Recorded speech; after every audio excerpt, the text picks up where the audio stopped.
Hello दोस्तों, कैसे हो आप सब। दोस्तों आज हम इकोनॉमिक्स का चैप्टर 3 जो कि आय तथा रोजगार का निर्धारण है, ये हमने एनसीईआरटी बुक में है। ये आपका चैप्टर का नाम, अगर आप टीआर जैन में या अदर बुक्स में देखते हैं तो चैप्टर के नाम अलग अलग दिए हुए हैं, इसलिए कन्फ्यूज मत होना। क्योंकि चैप्टर में आपके ये चैप्टर पूरा एक है, इसमें छोटे छोटे टॉपिक्स दे रखे हैं आपके। तो कहीं पे आपको एग्रीगेट डिमांड, एग्रीगेट सप्लाई देखने को मिलेगा, कहीं पे आपको ऑटोनमस कंजप्शन के बारे में देखने को मिलेगा। अलग अलग टॉपिक आपको देखने को मिलेंगे, लेकिन हम पूरा अगर टॉपिक की बात करते हैं तो आय तथा रोजगार के निर्धारण के बारे में बात करते हैं। तो इसमें आपको इजी नोट्स देखने को मिलेंगे, खुद मैंने लिखे हैं, इसमें बुक की भाषा आपको बिल्कुल नहीं मिलेगी। और इम्पोर्टेंट टिप्स, आपको इम्पोर्टेंट चीज़ें ही इसमें बताऊंगा मैं आपको, इसलिए वीडियो को एंड तक देखिए। वीडियो हमारी 2 पार्ट में होगी। पार्ट फर्स्ट थोड़ी हम थोड़ी देख लेंगे, पार्ट फर्स्ट हमारा छोटा ही होगा। पार्ट सेकंड में थोड़ा लेंथी हो सकता है, क्योंकि उसमें हम न्यूमेरिकल्स देख लेंगे इसके, क्योंकि न्यूमेरिकल्स आपके पूछे जाते हैं। ग्राफ्स देख लेंगे, ग्राफ्स भी पूछा जाता है। एंड जो अगर कोई टॉपिक बस भी जाता है इस वीडियो में, तो हम उसमें उसे नेक्स्ट वीडियो में कंप्लीट कर लेंगे। बोर्ड एग्जाम के लिए आपके लिए प्रैक्टिस क्वेश्चन रखूंगा, जिससे कि ऐसे क्वेश्चन होंगे जिससे आपका रिवीजन भी हो जाएगा, साथ ही साथ आपकी इस चैप्टर से जो इम्पोर्टेंट क्वेश्चन है उनका आपको प्रैक्टिस भी हो जाएगा, कि इससे हमें आपका पूरा मतलब बोर्ड में एग्जाम में जैसे क्वेश्चन आएंगे उसी तरीके से क्वेश्चन रखूंगा। तो सबसे पहले हम समग्र मांग के बारे में देखते हैं, जिसे एग्रीगेट डिमांड कहते हैं। बिल्कुल ये चीज़ सिंपल है, आप समग्र मांग नहीं समझ रहे हैं तो कोई बात नहीं है, इस वीडियो में आप समझ जाएंगे। देखिए समग्र मांग, समग्र का मतलब होता है सभी, मांग का मतलब होता है, आपको पता है मांग क्या होती है, डिमांड होती है। आप हर वस्तु की मांग करते हैं, आप किसी वस्तु का उपभोग करते हैं, उसी इकोनॉमिक्स की भाषा में डिमांड कहा जाता है। देखिए आपने 11वीं की बुक में पढ़ा था, एक छोटा सा टॉपिक पढ़ा था मांग के बारे में, डिमांड के बारे में। वहाँ पे आपने देखा था कि एक मार्केट में डिमांड होती है। वहाँ पर क्योंकि आपने व्यष्टि अर्थशास्त्र पढ़ा था, इसलिए मार्केट की डिमांड के बारे में बात किया था। यहाँ पर हम पूरी इकोनॉमी की डिमांड की बात कर रहे हैं, कि पूरी इकोनॉमी किस वस्तु की मांग करती है। देखिए वस्तुएं सेम है, एक बाजार भी एप्पल का मांग करता है, तो वो भी डिमांड होगी। अगर पूरी अर्थव्यवस्था एप्पल की मांग करती है तो वो भी डिमांड होगी। फर्क इतना है कि कौन मांग कर रहा है, फर्क इस बात का आपको ध्यान रखना है कि मांग कौन कर रहा है। तो डेफिनेशन आप देखिए, समझ जाएंगे आप। देखिए एक अर्थव्यवस्था के समस्त क्षेत्र एक निश्चित समय में वस्तुओं एवं सेवाओं की मांग करते हैं, तो वो समग्र मांग कहलाती है। हमारी एक अर्थव्यवस्था आप जानते हैं, पूरी इकोनॉमी, समस्त क्षेत्र का मतलब है कि जितने भी हमारे क्षेत्र हैं इकोनॉमी में, वैसे 4 क्षेत्र माने जाते हैं। नीचे इसके जो घटक है उसके बारे में हम क्षेत्रों के बारे में आपको बता दूंगा। निश्चित समय अवधि के मतलब है कि 1 ईयर, कोई भी चीज़ हम इकोनॉमी में देखते हैं तो वो 1 ईयर में हम देखते हैं। वस्तु और सेवाएं आप जानते हैं, अगर वस्तु और सेवा की मांग होती है तो वो समग्र मांग कहलाती है। एग्जाम्पल के लिए आप मान लीजिए कि एक हाउस होल्ड है और एक प्रोड्यूसर है, किसी वस्तु का उत्पादन करता है। हाउस होल्ड मांग करता है उपभोग वस्तुओं की, लेकिन जो उत्पादक होता है वो मांग करता है कच्चे माल की। तो मांग तो यहाँ पर दोनों कर रहे हैं, लेकिन मांग करने का तरीका अलग है दोनों का। तो यहाँ पर दोनों क्षेत्र मांग कर रहे हैं। अब तीसरा क्षेत्र हम देखते हैं सरकार। सरकार मांग करती है कि सरकार भी किसी वस्तु का मांग कर सकती है, उपभोग वस्तुएं की मांग कर सकती है, या फिर इन्वेस्ट करने के लिए किसी चीज़ का मांग कर सकती है। और ऐसे ही चौथा चीज़ होती है जो फॉरेन होता है, फॉरेन, तो जो हमारी फॉरेन सर्विस होते हैं वो भी मांग कर सकती है। एग्जाम्पल के लिए हम पेट्रोल की मांग करते हैं तो हमारे यहाँ बाहर से पेट्रोल आता है। विदेश हम चीनी की मांग करते हैं तो हमारे यहाँ से चीनी जाती है। तो यहाँ पर अगर सभी सेक्टर किसी वस्तु की मांग करते हैं तो वो समग्र मांग कहलाती है। समग्र मांग की डेफिनेशन आप देख लीजिए, ये डेफिनेशन आप लिख दीजिए, किसी भी एग्जाम में बिल्कुल मार्क्स नहीं कटेंगे, बिल्कुल सामान्य सी डेफिनेशन है। अब इसके घटक देखते हैं, इंपॉर्टेंट चीज़ है समग्र मांग के घटक। इससे आपका फॉर्मूला बनता है, पूरा फॉर्मूला समग्र मांग के घटक, C plus I plus G plus X minus M. X minus M का मतलब एक्सपोर्ट माइनस इम्पोर्ट। तो सी का मतलब होता है उपभोग, यानी कि कंजप्शन। और कंजप्शन कौन करता है, हम लोग, जो कि हाउस होल्ड होते हैं, परिवार क्षेत्र होते हैं। आई का मतलब होता है इन्वेस्टमेंट, जिसे हम निवेश भी कहते हैं, यानी कि हम जो निवेश कौन करता है, जो प्रोड्यूसर होता है, किसी वस्तु का उत्पादन होता है, उत्पादक होता है, वो इन्वेस्टमेंट करता है। तीसरा सेक्टर होता है सरकार, जी को गवर्नमेंट देखा जाता है। सरकार सरकार क्या करती है, सरकार दो तरीके से मांग करती है। एक तो उत्पादन के लिए कि किसी वस्तु का वो उत्पादन करे, और सेकंड वो व्यय करे। व्यय का मतलब है कि वो अपने उपभोग के लिए खर्चा करे। भाई सरकार भी तो उपभोग करेगी, ऐसा थोड़ी ना कि सरकार कुछ खर्चा करती ही नहीं है, तो सरकार अपने लिए भी खर्चा करती है। और चौथा है कि शुद्ध निर्यात, जिसे हम ये कह सकते हैं कि बाहर से हमारे कितना आता है और हमारे यहाँ से कितना जाता है, तो वो एक्सपोर्ट माइनस इंपोर्ट होता है। ये चीज़ आपको समझनी है। तो अगर आप ये देखिए तो ये फॉर्मूला जो हम आपने पढ़ा था नेशनल इनकम में एक्सपेंडिचर मेथड, तो ये फॉर्मूला उसी से मैच खाता है। एक बार आप मिला के देखना उस चीज़ को, उसी से मैच खाता है। लेकिन आपके लिए एक और सिंपल बात हो गई है, बस आपको इतना बड़ा फॉर्मूला याद नहीं रखने की ज़रूरत नहीं है, बस आपको ये फॉर्मूला याद रखना है, AD इक्वल्स टू C+I। इसे भी समझते हैं कैसे। देखिए एक्चुअल फॉर्मूला आपका यही है, क्योंकि आपको केवल द्विक्षेत्रीय अर्थव्यवस्था के बारे में पढ़ना है, जिसमें केवल दो ही सेक्टर होते हैं, एक तो कंजप्शन होगा और एक इन्वेस्टमेंट होगा। यानी कि एक परिवार क्षेत्र होगा और एक जो उत्पादन करता है उत्पादक क्षेत्र होगा, या फिर बाजार क्षेत्र भी आप उसे कह सकते हैं। तो ये दो क्षेत्रों के बारे में पढ़ना है, और इसे हम क्लोज इकोनॉमी भी कहा जाता है, इसे बंद अर्थव्यवस्था।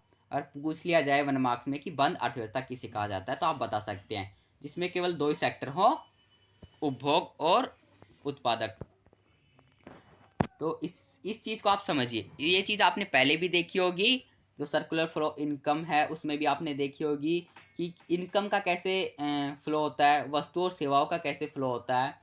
तो यही हमें द्विक्षेत्रीय अर्थव्यवस्था में पढ़ना है, इसी के बारे में कि जो हमारे हाउस होल्ड रहते हैं, परिवार क्षेत्र, उनके द्वारा प्रोड्यूसर को कच्चा माल दिया जाता है, और जो प्रोड्यूसर होते हैं वो परिवार क्षेत्र को उपभोग करने के लिए वस्तुएं देती हैं, और इसे ही हम वास्तविक डिमांड कहते हैं। तो ये चीज़ आपको समझ में आ गई होगी, कोई प्रॉब्लम आप बता सकते हैं। अगर आपको समग्र मांग ना समझ में आई हो अभी तक, फिर बताइए, आप दोबारा वीडियो बनाऊंगा आपके लिए, अगर आपको समझ में ना आई हो। कुछ नहीं है इसमें ज़्यादा कुछ, आपको इसके फॉर्मूला ज़रूर याद रखना है एक बार। और अब हम इसके विपरीत जो अपोजिट है समग्र पूर्ति के बारे में पढ़ लेते हैं, एग्रीगेट सप्लाई। देखिए बात वही है, डिमांड के बारे में आपने क्या पढ़ा कि जब पूरे जितने भी क्षेत्र हैं इकोनॉमी, एक इकोनॉमी के जितने भी क्षेत्र हैं वो सब किसी वस्तु की मांग करते हैं, तो वो समग्र मांग कहलाती है। लेकिन इसके अपोजिट हम देखते हैं कि इकोनॉमी के जितने भी क्षेत्र हैं, जितने भी उत्पादक हैं, अगर वो सभी मिल जाएं और वो किसी वस्तु की पूर्ति करें हमको, तो वो समग्र पूर्ति कहलाती है। डेफिनेशन देखिए कि एक अर्थव्यवस्था की सभी उत्पादक इकाइयां द्वारा एक निश्चित समय अवधि में सभी वस्तुओं एवं सेवाओं के उत्पादन मूल्य को समग्र पूर्ति कहते हैं। उत्पादक इकाइयों का मतलब है कि जो भी वस्तुओं का उत्पादन करते हैं, यहाँ पर आप उनको उद्योग बोल सकते हैं, फैक्ट्री बोल सकते हैं, कुछ भी बोल सकते हैं, जो कि उत्पादक करते हैं, किसी वस्तु का प्रोडक्शन करते हैं। आप ये समझिए कि किसी वस्तु का प्रोडक्शन करते हैं, तो उनका मतलब है उत्पादक इकाइयाँ। तो हमारे देश के जितने भी प्रोडक्शन होता है, जितना भी, उन सभी को अगर मिला दिया जाए तो वो समग्र पूर्ति कहलाएगा, क्योंकि वो प्रोडक्शन होकर ही बाजार में जाता है, और बाजार से फिर हाउस होल्ड के पास आता है, जो कि उस चीज़ का कंजप्शन करता है। तो ये चीज़ समग्र पूर्ति कहलाती है। तो इसमें भी कोई प्रॉब्लम नहीं होनी चाहिए। डेफिनेशन आप देख लीजिए, इसे आप नोट कर सकते हैं। और मैं कहना चाहता हूँ कि आप अपनी तरीके से अपनी तरफ से डेफिनेशन बनाना सीखें, वो आपके लिए और भी बेस्ट होगी। फॉर्मूला इसका होता है कि AS इक्वल्स टू C+S। यहाँ पर देखिए केवल C है, यहाँ पर एरो लग गया है, इसका मतलब ये मत समझना कि C पे एरो क्यों है, तो केवल C+S ही है। C का मतलब होता है कंजप्शन, प्लस S का मतलब होता है सेविंग्स यानी कि बचत, और उपभोग और बचत को मिलाकर ही AS बनता है इसका। तो ये फॉर्मूला भी आपको ध्यान रखना है। एक इम्पोर्टेंट बात, हमारा जो AS होता है वो I के बराबर होता है। I का मतलब होता है इनकम, और यहाँ पर इनकम को Y से प्रदर्शित किया जाता है। तो ये इनकम के बराबर को क्यों होती है हमारी एग्रीगेट सप्लाई। देखिए आप सप्लाई को क्या देखेंगे, क्योंकि जो चीज़ हम पूर्ति करते हैं उससे हमें क्या प्राप्त होता है, उससे हमें इनकम प्राप्त होती है। तो कभी हमें इनकम को आय पूर्ति के साथ जोड़ कर देखा जाता है। हमारी जो इनकम है उसको पूर्ति के साथ जोड़ के देखा जाता है। इनकम आप समझेंगे कि इनकम क्या होती है, तो इनकम के बारे में पूछेंगे तो इनकम के बारे में मैंने लिख दिया है, क्या होती है पढ़ लेना। एक व्यक्ति द्वारा एक माह में कमाई गई इकाई को आय कहा जाता है, इनकम कहा जाता है। तो कई बच्चों को ये भी नहीं पता होता आय क्या होती है, तो इंग्लिश में उन्हें पता होता है हाँ इनकम होती है, उसे आय कहा जाता है। तो इसमें भी कोई प्रॉब्लम होता आप बता देना। समग्र पूर्ति क्या होती है, तो इन दोनों के बारे में हमने पढ़ लिया है। थोड़ा बहुत हमें आइडिया हो गया। बाकी हम क्वेश्चन में हम डिस्कस कर लेंगे इन चीज़ को सेकंड वीडियो में। फर्स्ट वीडियो में मैं आपको केवल थ्योरी बताने वाला हूँ। तो अब हम उपभोग फलन के बारे में देखते हैं। देखिए वही चीज़ है, घुमा फिरा के बात की जाती है, तो कंफ्यूज मत होना उपभोग फलन क्या होता है। तो यहाँ पे उपभोग का मतलब वही है कंजप्शन, उसके साथ फलन जोड़ दिया गया। ये क्या होता है, देखिए आय तथा उपभोग के बीच फलनात्मक संबंध को उपभोग फलन कहा जाता है। देखिए यहाँ पे हो सकता है डिफिकल्ट वर्ड लग रहा हो आपको, लेकिन आप इसे डिलीट भी कर सकते हैं। आप सीधे बता सकते हैं कि आय तथा उपभोग के बीच के संबंध को उपभोग फलन कहा जाता है। एग्जाम्पल के लिए हमारी जो इनकम होती है आय, और जितना उस आय से हमने कंजप्शन किया है, ये वो चीज़ बताता है कि हमने हमारी जो इनकम हुई है उससे उसका कौन सा हिस्सा हमने कंजप्शन किया है, उपभोग किया है, ये उस चीज़ को प्रदर्शित करता है। एग्जाम्पल के लिए कि आपने पर मंथ 10,000 रुपये कमाए हैं, तो आपने 10,000 रुपये कमाए हैं, उसमें से आपने 7,000 रुपये उपभोग कर लिए, खर्च कर लिए। अब ये दिखा रहा है आपको कि आपने कितना खर्च किया है। आपने 10,000 में से आपने 7,000 खर्च कर लिए और 3,000 की आपने सेविंग्स कर ली है, तो ये चीज़ दिखाता है। तो उपभोग फलन में आप कंफ्यूज मत होना। फॉर्मूला इसका बन जाता है C=F। ये मतलब ऐसे बताया गया है, इसमें अंतर बताया गया है C=F और इंटू में इसका y होता है, y ब्रैकेट में है तो इंटू होगा ही। तो ये चीज़ आप देख लेना, इसमें ज़्यादा कुछ नहीं है। और इसी में एक इम्पोर्टेंट न्यूमेरिकल्स आ जाता है, जिससे मतलब आप न्यूमेरिकल्स कर सकेंगे। एक फॉर्मूला होता है C=C+MPC/Y। तो ये चीज़ भी हम देखेंगे। MPC क्या होता है मैं आपको समझा दूंगा। फुल फॉर्म होती है मार्जिनल प्रोस्पेंडिंग कंजप्शन। तो सीमांत उपभोग प्रवृत्ति जिसे कहते हैं हम। सी का मतलब आप समझ गए उपभोग होता है। C बार का मतलब होता है स्वायत्त उपभोग, यानी कि ऑटोनोमस कंजप्शन। ऑटोनोमस कंजप्शन क्या होता है कि जब आपकी इनकम जीरो हो जाती है, यानी कि एग्जाम्पल के लिए मान लिए कि आप कोरोना काल में आपने कुछ नहीं कमाया, यानी कि आपका सारा धंधा चौपट हो गया था, आपने कुछ नहीं कमाया, आपने बिल्कुल जीरो कमाया है, कुछ नहीं कमाया, तो फिर भी आप उपभोग तो करेंगे, अपनी ज़रूरत की चीज़ें तो आप खरीदेंगे ही।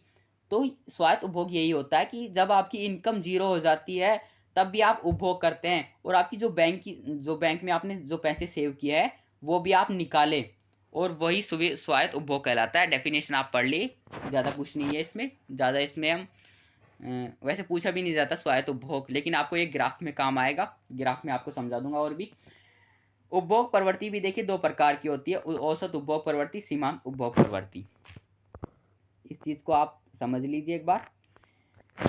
देखिए औसत उपभोग प्रवृत्ति हमें ये बताता है कि जितनी हमारी आय है और उसमें से जितना हमने उपभोग किया है उसका अनुपात दर्शाता है, कितना रेशियो है। तो औसत उपभोग प्रवृत्ति को कुल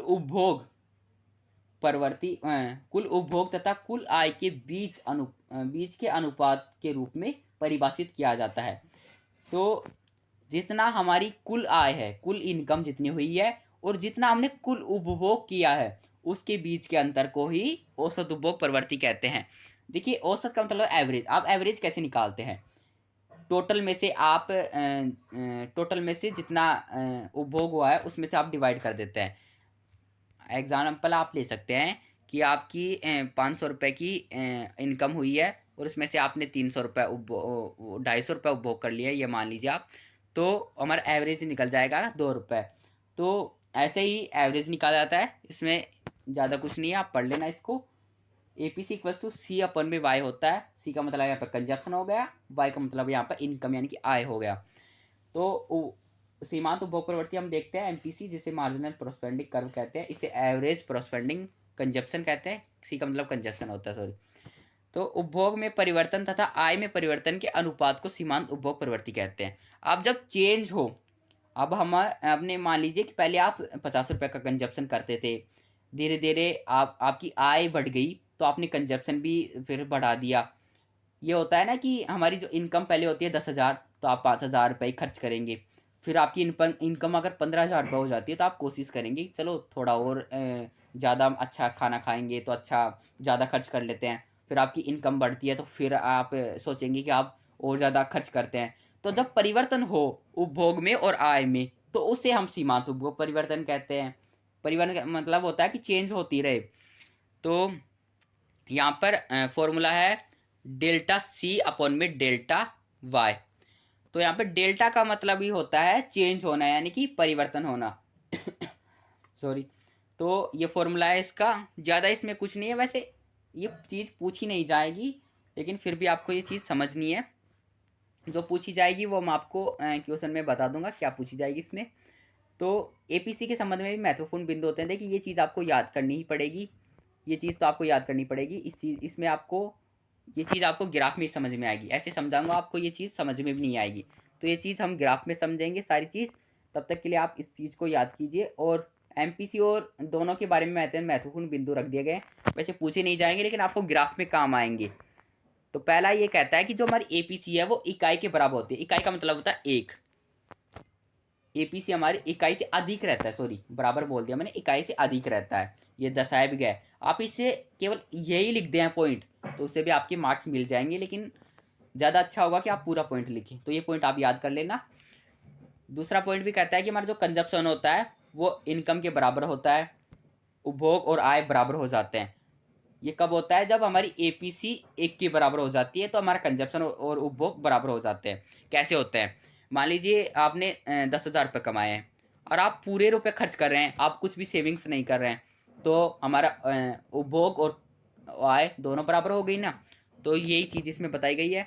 और तीसरा है कि आय बढ़ने के कारण APC भी लगातार घटती है। अपोजिट बताया गया इसमें। हमारी अगर इनकम बढ़ेगी तो APC घटती है। कैसे? मान लीजिए आपने 100 रुपये कमाए तो आपने 50 रुपये का उपभोग किया। आप ये मान लीजिए कि आपने 100 रुपये कमाए तो केवल आपने 20 रुपये का उपभोग किया, तो यहाँ पर 5 आ गया एवरेज निकल के। फिर आप मान लीजिए आपकी इनकम 100 से 150 हो गई, तो आपने जो उपभोग है वो भी 50 रुपये का कर दिया, तो यहाँ पर 3 आ गई। तो घटने लग जाती है उपभोग। तो इसे आप एक बार बुक में देख लेना, आपको समझ में आ जाएगा। ज़्यादा कुछ नहीं है इसमें, क्योंकि आपको ये पॉइंट्स लिखने हैं वहाँ पे आपको किसी को समझाने नहीं है। वहाँ पे आपको एग्जाम में पॉइंट्स लिखने हैं, सेम की सेम डिट्टो पॉइंट्स लिखने हैं आपको।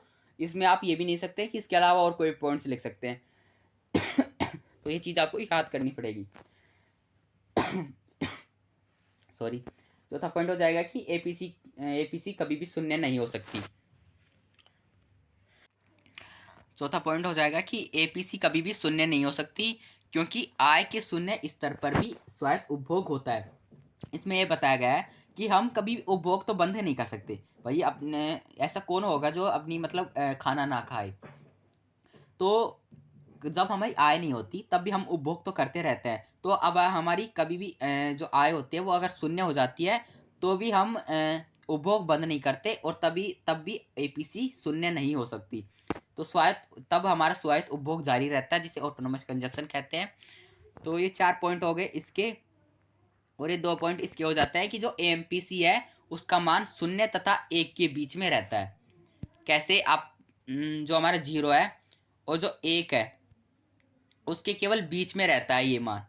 ये कैसे? ये हमेशा पॉइंट में रहता है, 0 पॉइंट कुछ करके 0.1 से लेकर 0.99 तक रहता है, लेकिन कभी भी 0 नहीं होता और कभी भी 1 नहीं होता। ये चीज़ आपको ध्यान रखनी है।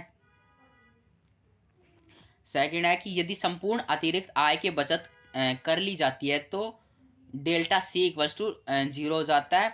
जब हमारे कंजप्शन में परिवर्तन होता है तो वो 0 के बराबर हो जाता है। MPC भी 0 के बराबर हो जाती है। जब कंजप्शन में हमारा परिवर्तन हो जाए तो हमारी MPC भी बदल जाती है। अब हमारा बचत फलन आ जाता है। इसी में एक छोटा सा टॉपिक है, फिर इस वीडियो को हम ख़त्म करते हैं क्योंकि मुझे लगता है आप बोर भी हो गए होंगे। तो बचत और आय के फलनात्मक संबंध को ये दर्शाता है। यहाँ पे ये 3 चीज़ें दी गई है, इनके बारे में आपको ध्यान रखना है कि एस का मतलब होता है बचत, वाई का मतलब होता है आय, एफ का मतलब है फलनात्मक संबंध। अब हमारे बहुत से टॉपिक जो बच गए हैं उनके बारे में, कुछ टॉपिक्स हमारे बच गए हैं उनके बारे में डिस्कशन नेक्स्ट वीडियो में करेंगे। एंड न्यूमेरिकल्स और कुछ ग्राफ्स वगैरह, जो इसमें ग्राफ्स है इंपॉर्टेंट, वो चीज़ देख लेंगे हम, न्यूमेरिकल्स देख लेंगे। तो ये सब हम नेक्स्ट पार्ट में करेंगे। तो नेक्स्ट पार्ट भी आप डिस्क्रिप्शन में देख लेना, उसकी लिंक भी आपको मिल जाएगी। तो ये इसमें कोई चीज़ समझ में ना आई हो तो आप बता देना कमेंट में। तो मिलते हैं नेक्स्ट वीडियो में, तब तक के लिए बाय, जय हिंद।